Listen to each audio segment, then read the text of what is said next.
आपने ये तो जरूर सुना होगा, मुस्कुराइए आप लखनऊ में हैं। लखनऊ को नवाबों का शहर के रूप में जाना जाता है, जो अपने साहित्य, संस्कृति और वास्तुकला के लिए काफी प्रसिद्ध है। एक रिसर्च के मुताबिक लखनऊ भारत का दूसरा सबसे ज्यादा खुश रहने वाला शहर है। नमस्कार दोस्तों, स्वागत है आपका 1000 किलोमीटर टूर्स पर। कैसे हैं आप सब? आज के इस वीडियो में हम आपको लेकर चलते हैं गोमती नदी के किनारे बसे उत्तर प्रदेश की राजधानी लखनऊ में। अगर आप अभी तक लखनऊ शहर घूमने नहीं आए हैं तो एक बार जरूर आइएगा और इस शहर की खूबसूरती को अपनी आंखों से देखिएगा।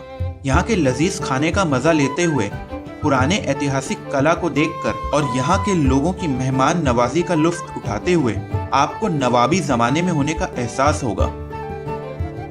लखनऊ अपने पुराने ऐतिहासिक इमारतों के साथ साथ भारत की प्रमुख व्यापारिक और मेट्रोपोलियन सिटी के रूप में उभर के आया है। अगर आप भी लखनऊ घूमने का प्लान कर रहे हैं तो इस वीडियो में आपको कंप्लीट इन्फॉर्मेशन मिलेगी, जैसे कि लखनऊ कब जाएं, कैसे जाएं, वहां पर घूमने खाने का जायका लेने का क्या क्या ऑप्शंस हैं और होटल और घूमने का कुल खर्चा कितना आएगा। बने रहिएगा इस वीडियो में हमारे साथ अंत तक और आइए चलते हैं लखनऊ की सैर पर। लखनऊ के दशहरी आम और कबाब से लेकर यहाँ की चिकन की कढ़ाई का काम पूरे भारतवर्ष में मशहूर है। यहाँ पर वैसे तो हिंदी भाषा का चलन है, लेकिन हिंदी में भी आपको लखनवी अंदाज देखने को मिलेगा, जो यहाँ की भाषा को और भी खास बनाती है। दोस्तों, अगर आप लखनऊ घूमने का प्लान बना रहे हैं तो कम से कम 2 दिन का ट्रिप तो जरूर प्लान करिएगा, जिससे आप पुराना और नया लखनऊ दोनों अच्छे से घूम सकते हैं। यहाँ घूमने के लिए अक्टूबर से मार्च तक का मौसम सबसे बेस्ट रहता है। अगर आप गर्मियों की छुट्टियों में आते हैं तो आपको बहुत तेज धूप और सूखी गर्मी का सामना करना पड़ सकता है।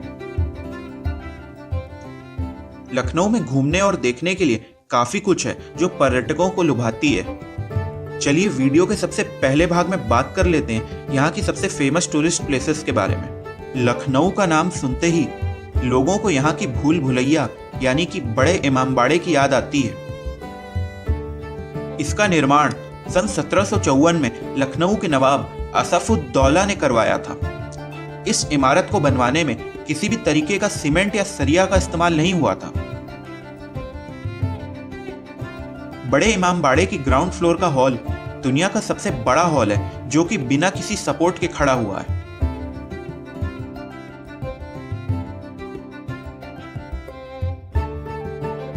इसी इमारत के ऊपर एक भूल भुलैया है जो कि सैलानियों के बीच बहुत फेमस है। दोस्तों, इस बात का ख्याल जरूर रखिएगा कि अगर आप इस भूल भुलैया के अंदर बिना किसी गाइड के जाते हैं तो आप निश्चित ही इसमें खो जाएंगे और अपना रास्ता भटक जाएंगे। ये अपने आप में एक बहुत ही नायाब और देखने योग्य जगह है। इस भूल भुलैया के अंदर प्रवेश करने के लिए तो बहुत से दरवाजे हैं, लेकिन बाहर निकलने के लिए सिर्फ एक ही रास्ता है। इसके बाद आप बड़ा इमामबाड़ा के परिसर में ही शाही बावली पर जा सकते हैं। ये 7 मंजिला इमारत है जो जमीन के नीचे बनी हुई है। इस बावली की विशेषता है कि अंदर बैठकर आप बावली के अंदर घुसने वाले हर इंसान की तस्वीर नीचे भरे हुए काले पानी में आराम से देख सकते हैं, जबकि बाहर खड़े इंसान को इसकी भनक तक नहीं होती है। जी हाँ दोस्तों, ये उस दौर का सीसीटीवी कैमरा था। बाहर चाहे कैसा भी मौसम हो, लेकिन इसके अंदर आपको हमेशा ठंडा ठंडा प्रतीत होता है। ऐसा कहा जाता है कि इसके अंदर के कुएं का पानी गोमती नदी से रिसकर आता था। इमामबाड़ा के परिसर में आप बहुत ही अच्छी तस्वीरें भी ले सकते हैं। इसी परिसर में आपको आसिफी मस्जिद भी देखने को मिल जाएगी। इसके बाद आप यहाँ के रूमी दरवाजा के आसपास का एरिया घूम सकते हैं, जो कि इमामबाड़ा के एकदम बाहर ही है। यह दरवाजा लगभग 60 फीट लंबा है और इसमें अवधी शैली की अनोखी वास्तुकला और भव्यता देखने को मिलती है। इस गेट को तुर्की गेट के नाम से भी जाना जाता है और इसे सन 1984 में बनवाया गया था। दोस्तों, आपने इस दरवाजे को बहुत सी भारतीय फिल्मों में भी देखा होगा। फोटोग्राफी के शौकीन लोगों के लिए ये बहुत ही अच्छी जगह है। इसके बाद आगे बढ़ते हुए आपको क्लॉक टावर दिखाई देगा। वैसे तो आपने भारत और दुनिया में बहुत से क्लॉक टावर देखे होंगे, पर मैं आपको बता दूं कि ये भारत का सबसे ऊंचा क्लॉक टावर है, जिसे हुसैनाबाद क्लॉक टावर भी कहा जाता है। इस क्लॉक टावर की ऊंचाई 221 फुट है और ये लंदन के बिग बेन क्लॉक टावर के मॉडल पर बनाया गया है। आज भी इस क्लॉक टावर की घड़ी एकदम सही समय बताती है। दोस्तों, पुराना लखनऊ के इसी एरिया में आप आगे बढ़कर छोटा इमामबाड़ा भी घूम सकते हैं। ये देखने में बेहद सुंदर दिखाई देता है। इसके बाद पुराने लखनऊ की एक और जगह है जहां आपको विशेष रूप से जाना चाहिए।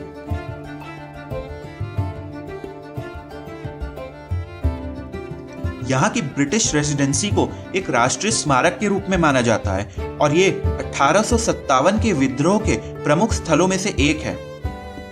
1857 की लड़ाई के दौरान कई अंग्रेजों ने यहाँ पर शरण ली थी। ये किला अब खंडहर के रूप में बदल गया है। उस वक्त ये स्थान ब्रिटिश रेजिडेंट जनरल का निवास था, जिस पर युद्ध के दौरान धावा बोल दिया गया था।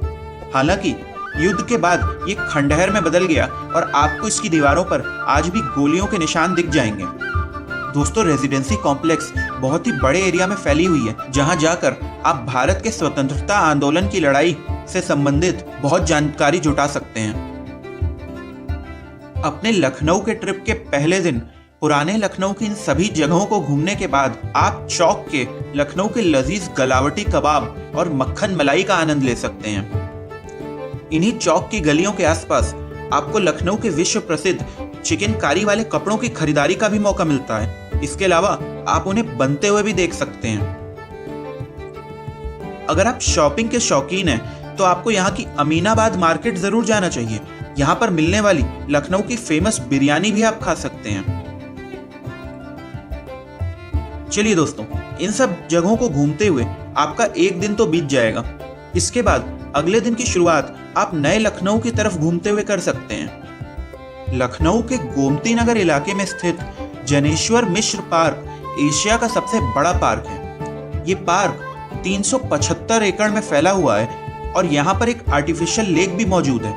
इस पार्क में जाकर आप पिकनिक मना सकते हैं या तो यहाँ पर बोटिंग भी एंजॉय कर सकते हैं। इसके गेट के पास आपको भारतीय सेना का लड़ाकू विमान MiG-21 भी देखने को मिल जाएगा। शहर की भीड़ भाड़ से दूर एक शांत और सुकून देने वाले हरे भरे वातावरण में कुछ समय बिताने के लिए ये पार्क एकदम बेस्ट जगह है।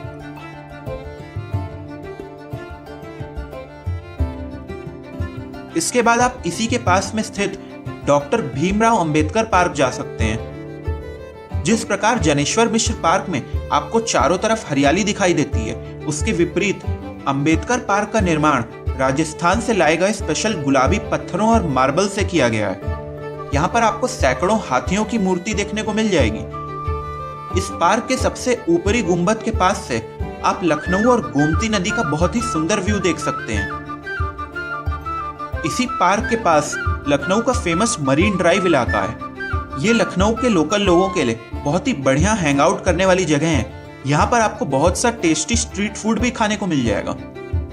इसी मरीन ड्राइव इलाके में गोमती रिवर फ्रंट मौजूद है, जो कि गोमती नदी के किनारे बना हुआ एक बहुत ही सुंदर पार्क है। यहाँ पर आपको रात को जगमगाती हुई LED लाइट्स बहुत सुंदर लगेंगी। इसके साथ ही आप यहाँ पर म्यूजिकल फाउंटेन भी एंजॉय कर सकते हैं। नदी के किनारे किनारे ठंडी ठंडी हवाओं के साथ अपने दोस्तों और फैमिली के साथ एंजॉय करने के लिए ये बेस्ट जगह है। अगर आपके साथ बच्चे हैं या आपको भी जानवरों से बहुत प्यार है तो आप यहाँ के नवाब वाजिद अली शाह जू जा सकते हैं। ये भारत के कुछ सबसे बड़े और पुराने प्राणी उद्यानों में से एक है। यहाँ पर आपको snake house, butterfly park, bird park, बड़े बड़े एक्वेरियम और चिल्ड्रंस पार्क भी देखने को मिल जाएगा। इस प्राणी उद्यान में बहुत से विलुप्त हो चुकी प्रजातियों के पक्षियों को भी देखा जा सकता है। लखनऊ के चिड़ियाघर में royal Bengal tiger, white tiger, lion, wolf, hornbill आदि बहुत से आकर्षक जानवरों को आप देख सकते हैं। इसी जू के अंदर आपको एक झील भी देखने को मिल जाएगी जिसमें कि आप बोटिंग कर सकते हैं। इसके अलावा यहाँ पर टॉय ट्रेन भी चलती है जिस पर बैठकर आप पूरे जू को घूमने का आनंद ले सकते हैं। ये अपने आप में एक बहुत ही बेहतरीन अनुभव होता है। दोस्तों, अगर आपको विज्ञान में रुचि है तो आपको लखनऊ के फेमस साइंस सिटी जरूर जाना चाहिए। साइंस सिटी के अंदर देश विदेश की विभिन्न प्रकार की टेक्नोलॉजी को बड़े ही सुंदर ढंग से प्रस्तुत किया गया है। यहाँ पर आप हमारी धरती, ज्योग्राफी, साइंस एंड टेक्नोलॉजी, मानव शरीर, फिजिक्स और स्पेस के अनेकों उदाहरणों को रूबरू प्रत्यक्ष रूप से देख सकते हैं। इसके अलावा भी लखनऊ में देखने के लिए और बहुत सी जगह हैं, जैसे कि कई थीम पार्क, एडवेंचर पार्क और वाटर पार्क।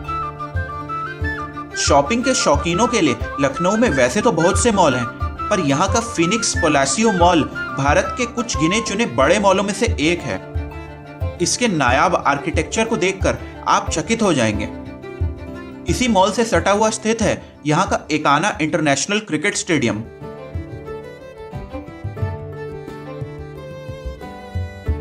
शाम के वक्त आप लखनऊ के सिटी सेंटर हजरतगंज में बिता सकते हैं। इस जगह को लखनऊ का दिल भी कहा जाता है। यहाँ पर आप शॉपिंग करते हुए यहाँ के लजीज स्ट्रीट फूड और लखनऊ के टेस्टी व्यंजनों का मजा ले सकते हैं। चलिए दोस्तों, वीडियो के अगले भाग में बात कर लेते हैं लखनऊ में रहने, घूमने और खाने की।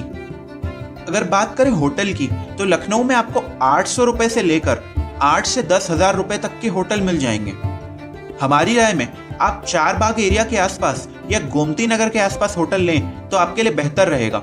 इसके अलावा लोकल घूमने के लिए आप बाइक या स्कूटी रेंट पर ले सकते हैं, जो कि आपको 500 से 600 रुपए प्रतिदिन के हिसाब से मिल जाएगी। और अगर आपकी फैमिली बड़ी है या आप टैक्सी का प्रयोग करना चाहते हैं तो आपको 1200 प्रतिदिन के हिसाब से टैक्सी वाला लोकल साइट सीइंग करा देगा।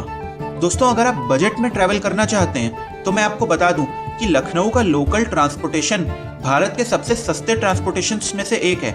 यहाँ पर आपको एक जगह से दूसरी जगह जाने के लिए ऑटो रिक्शा, ई रिक्शा और लोकल एसी सिटी बस मिल जाएगी।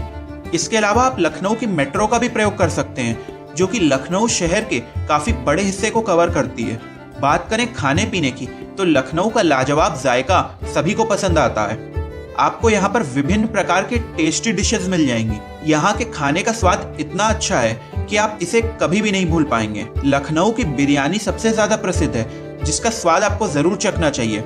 इसके साथ ही यहाँ के गलौटी कबाब लखनऊ की एक खासियत है। अगर आप चाट के शौकीन हैं तो आपको लखनऊ की बास्केट चाट का स्वाद जरूर चखना चाहिए, जिसे खाने के लिए भारत के विभिन्न हिस्सों से हर साल सैकड़ों लोग आते हैं। इसके अलावा भी आप लखनऊ में शर्मल, नरही, कुलचा, खीर, जलेबियां, चाट, कोफ्ता, समोसा, कुल्फी, पेठा और कचौड़ियों जैसी अनगिनत चीजों का आनंद ले सकते हैं। चलिए दोस्तों, वीडियो के अगले भाग में बात कर लेते हैं कि आपको लखनऊ पहुंचना कैसे है। अगर सड़क मार्ग की बात करें तो आपको यूपी के बाकी शहरों, दिल्ली और आसपास के अन्य राज्यों से सीधी ऑर्डिनरी व वॉल्वो बस सेवाएं मिल जाएंगी। अगर आप दिल्ली से लखनऊ बाई रोड भी आना चाहते हैं तो आपको बेहतरीन आगरा एक्सप्रेसवे देखने को मिल जाएगा। अगर आप ट्रेन के माध्यम से लखनऊ आना चाहते हैं तो यहाँ के चारबाग रेलवे स्टेशन तक आपको भारत के हर कोने से डायरेक्ट ट्रेन मिल जाएंगी। इसके अलावा भी लखनऊ में 4 से 5 और रेलवे स्टेशन मौजूद हैं। यहाँ का चारबाग रेलवे स्टेशन अपने आप में देखने के लिए एक बहुत ही नायाब आर्किटेक्चर प्रस्तुत करता है। अगर आप हवाई माध्यम से लखनऊ आना चाहते हैं तो आप यहाँ के चौधरी चरण सिंह अंतर्राष्ट्रीय हवाई अड्डे पर आ सकते हैं। यहाँ के लिए आपको भारत के हर बड़े शहर और आसपास के देशों से सीधी इंटरनेशनल उड़ानें भी मिल जाएंगी।